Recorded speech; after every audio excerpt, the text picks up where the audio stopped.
All right, this is a quick video introducing Dyne 8 dynamic compression on the Avantis.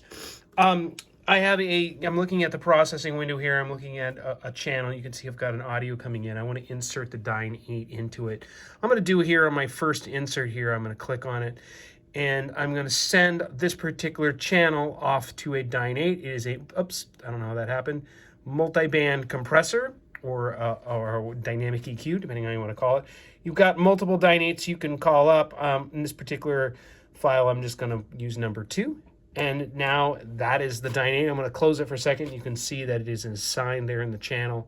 And to get to it, it's a multi-band multi-band compressor, or it is a dynamic EQ. They are both kind of the same thing, and you can scour the internet and try to figure out the difference between the two. There are some subtleties in how they work.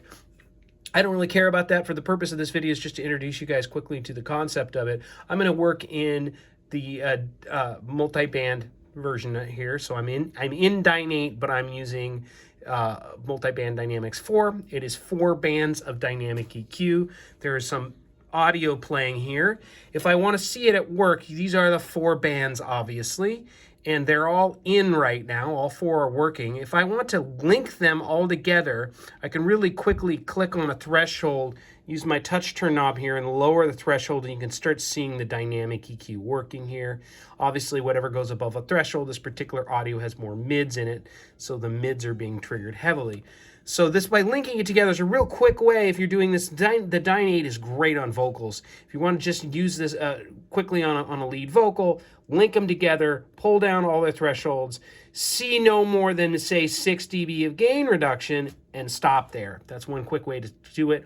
Or you could perhaps take it out of link and start targeting bands that you think have problems. For example, if you need a de-esser, maybe you want to target the high band a little bit more by perhaps bringing its threshold down, or the high mids, bring that band down. Now you can move the bands around in frequency. That's pretty easy to do. You can do it this way here. I'm sure I probably could, now that I've selected it, do it with the touch turn knob. So you could make a wider, say, high frequency band for de-essing. That would be what I was doing here. You can do all kinds of interesting things where you split off the bands as well. But for a quick listen, a quick introduction to this, just realize you can turn the different 4 bands of compression on or off. You can link any one parameter at once and, say, adjust all 4 makeup gains at once, or adjust the ratio, which is really how intense the compression is going to be. So that's a quick intro to this. It's very powerful on lead vocals, but there's a lot of other cool things you can use it on: bright guitars, other kinds of saxophones, anything that might get kind of nasty once it gets louder. This is a really great tool for that. Okay, excellent. Bye-bye.